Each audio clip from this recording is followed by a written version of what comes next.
是老魏。我身边的是斌哥，我们一起去看一个越南的房子。因为很多国内的朋友问我，这个越南的房价怎么样啊？房子，地理位置怎么样？然后，它现在的价格是怎样的？那其实我之前对这个越南房子不太了解，跟着斌哥一起，我们去看看越南的房子。很近，几分钟就到了，就是七郡这边嘛。这房子呢，地理位置非常好啊，在这个会展中心过去一点。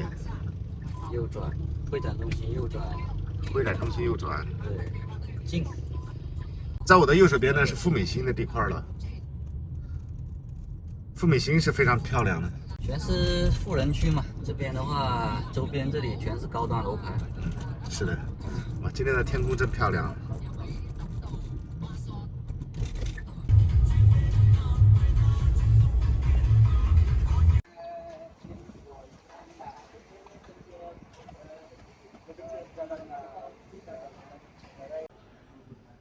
这是地产公司把我们带到这个沙盘这里了。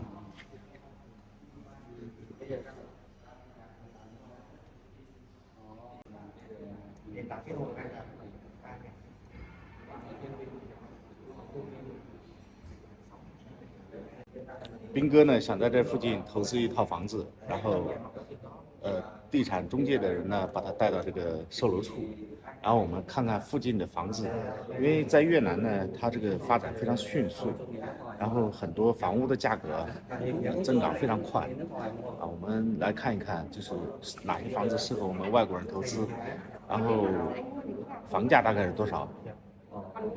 这个房子总共是26层，就是25、26，最顶上2层呢是复式。现在房子正在建啊，就是我们刚刚拍的沙盘，就是这里的房子。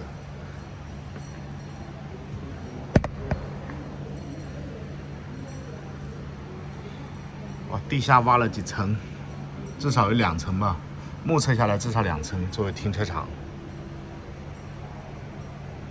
我们上去看看它的样板间。这个房子2室1厅，然后实际面积65平方，公摊面积5个平方，就是总面积70个平方。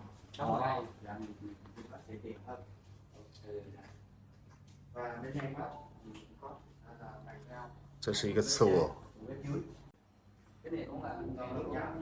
这是它的主卧，房型比较小，紧凑。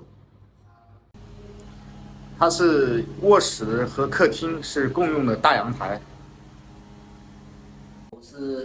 就是已经带了那个加装那个净水的一个系统。哦，加了净水系统，直接出来那个水就可以直接饮用。哦，它这都是交房的时候都配好了，包括这个橱柜、厨具，这是拎包住了，等于是对吧？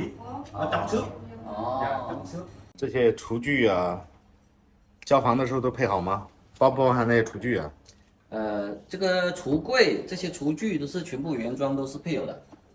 这个抽油烟机也都是配好。对，这个就是电磁炉做饭的都配有的，然后下面消毒柜这些。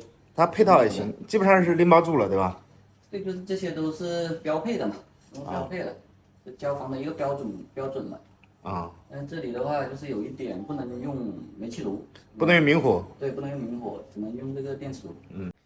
其实大家都知道，就是外国人在越南购买房屋呢，它的产权只有50年，而且有一部分是限售的，它一个楼盘的30%只有30%能够卖给外国人，所以卖给外国人的楼盘呢，相对来说都比越南的要高10%左右。那个房产的就是房屋的单价，是略贵一点的，而这里的房子呢，大概。售价在5000万越南盾、5500万越南盾之间。这个房屋价格呢，就是你们觉得贵吗？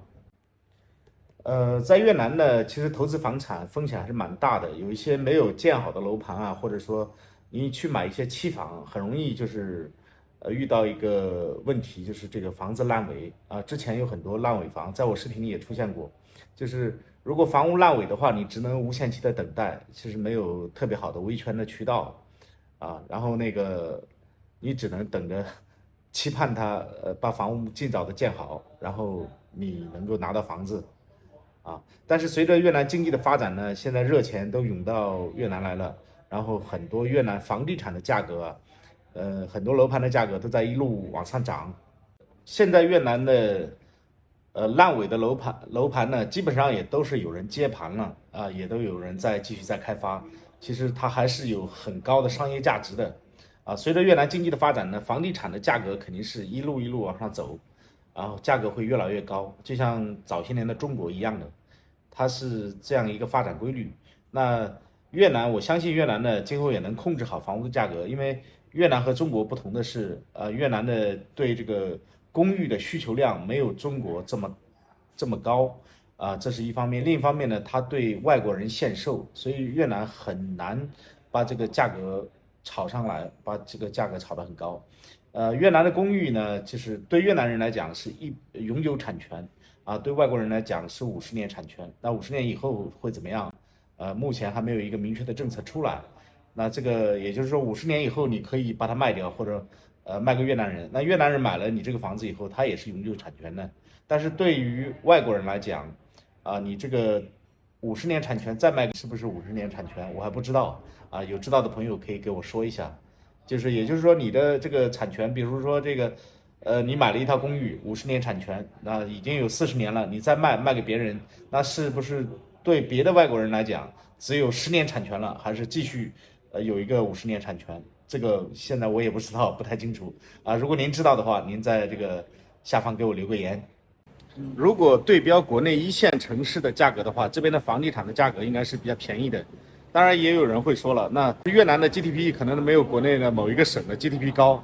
那如果这样说的话也没毛病，但是你要用越南胡志明市的房屋价格对标你当地的省会城市的价格，这样比较是非常合理的。也就是说，如果越南胡志明市目前的房地产价格和国内省会城市的价格进行对比，我觉得它这个价格也不算贵。这个房屋价格的贵和便宜呢，就是每个人心里面一杆秤，大家自己进行对比吧。前面这一排这个联排别墅呢，其实外国人也是可以购买的，只有开发商开发的联排别墅可以购买。如果是像外面的像越南人普通老百姓私有的那种带地皮的房屋呢，外国人是不能够买的。然后这样的房产也是50年是吧，斌哥？对，50年使用权，也是50年使用权。然后刚刚我问了一个问题，就是问了这个销售人员，就是50年产权如果到期以后怎么办？就是斌哥给我翻译，他说是50年以后可以再续，对不对？再续个20年或者30年，可以延期。但是有一点呢，就是需要一点费用，点税。这个延期的费用现在价格还没有出来，也不知道多少钱，对不对？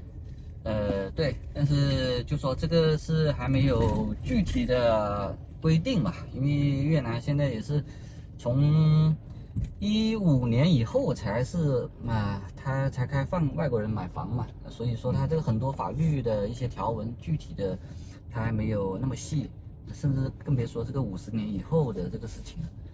50年以后那个具体是怎么样啊，这个东西说不准的。也就是越南2015年才开放对外国人购买房屋，对吧？对对对，哇，这个是开放这些买这些公寓的，就是有开发商开发的。那随着越南改革的深入呢，和越南政府一系列政策的出台，那我相信它的法律法规会越来越完善的。所以这个现在在50年以后会怎么办？就像国内咱们中国70年以后会怎么办一样，它也是会遇到这种问题。那我们会交给时间来解决，对不对？未来我相信在越南一定会有一个比较好的解决方式。就说它现在这种条文没那么细，但是就说它这个是公布出来的，是可以延期啊。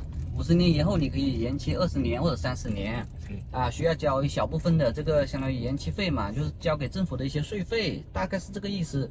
它这个费用的话，就说肯定不会是，就说再卖是给你的这个费用，肯定是一小部分的一些税费，比如说一个5%啊，你房价的一个5%，打个比方啊，大概就是这个意思啊。具体是多少？那现在没出来，但是而且到时候这个房价的5%是当时估价的5%，还是你购买价格的5%？这个现在也不知道哈，对吧？因为这个只有到时候再说了。因为这个细则还没有很明确。对对对，那这次我是陪着斌哥去看房屋，因为斌哥想在这边再投资一套房子，就是我把这个过程录下来，供大家参考一下。如果你想来越南投资呢，想来越南了解一下房地产这块东西呢，你可以给我留言，到时候我会把你们关心的问题呢，到时候以视频的形式呈现给大家。那今天的视频就到这里，感谢您的欣赏，祝您生活愉快，拜拜。